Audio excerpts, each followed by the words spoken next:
Hello, everybody. It's Ian here from the Sports Card Side Hustle, coming to you with another top hustle play of the week. This weekend, the end of this weekend, I'm focused on Devin Booker. The Phoenix Suns have been winning.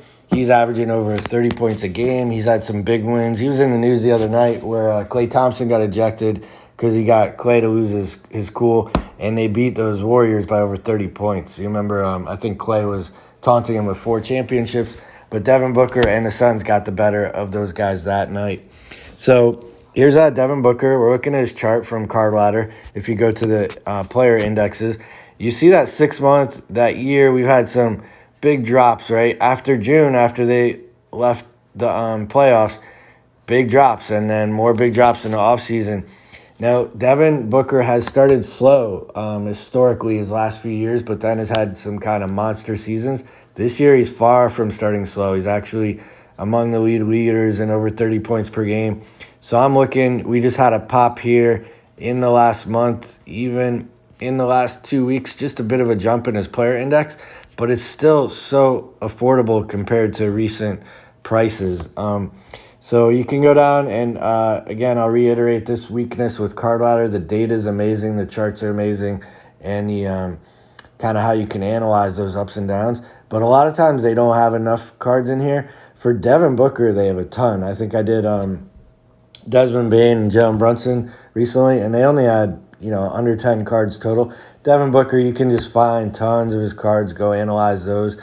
As you go look at them another way, if we go to the Sports Card Investor, the free app, his top card ranked in there is 168th. I don't put a lot into those rankings as far as hottest sometimes. Depends on why. Sometimes it's just a very cheap card. People start grabbing them, but you might not be able to gain a lot there because the grading takes up most of that value. So as I go through these, I look at his base. We could chart his PSA 10. Nobody's picking up on his season so far. I feel like he's under the radar, or people just don't trust him from recent events in his cards. But I would go over and look for his, again, there's a 2015 Revolution that's popular. But again, I'm all for the serialized or lower print colored Prizms. Here's a red, white, and blue where the PSA 10 is up to near 500. You get that raw you can set snipes for under 150 and grab one still, I believe, because these are the prices, and this doesn't mean they were as smart as buyers. We got a 132.50 a few months ago, and then 150 just this summer. Not many sales of those you're seeing raw. They're hard to get for the red, white, and blue. If you go to other colors, I find the same. Sorry, it's a recent Prizm. So let's go ahead, because they've got a lot of cards in their data. Let's go to his rookie year and narrow this down and take a look at that data. Right, so his silver. I'm always a fan of the silvers because people love them.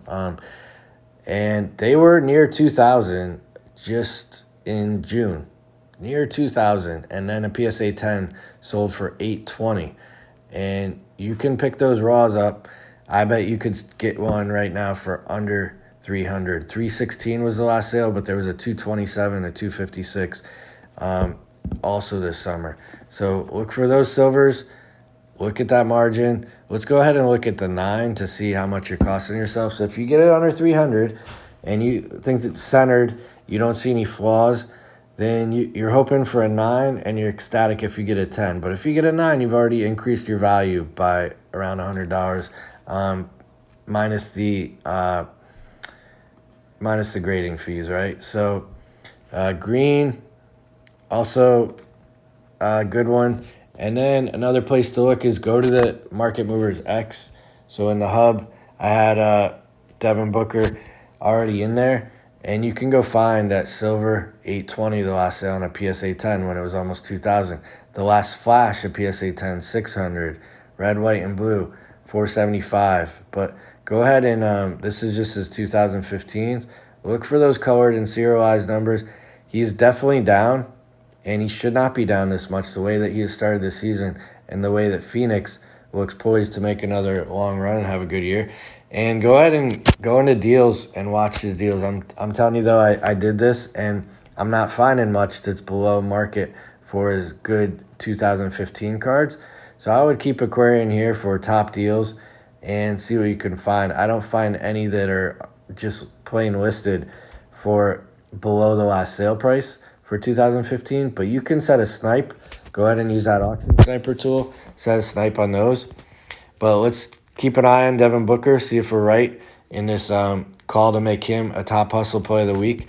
I'm thinking that his player index and his top cards are going to get up another 20 to 30% in the coming months because he's going to stay hot.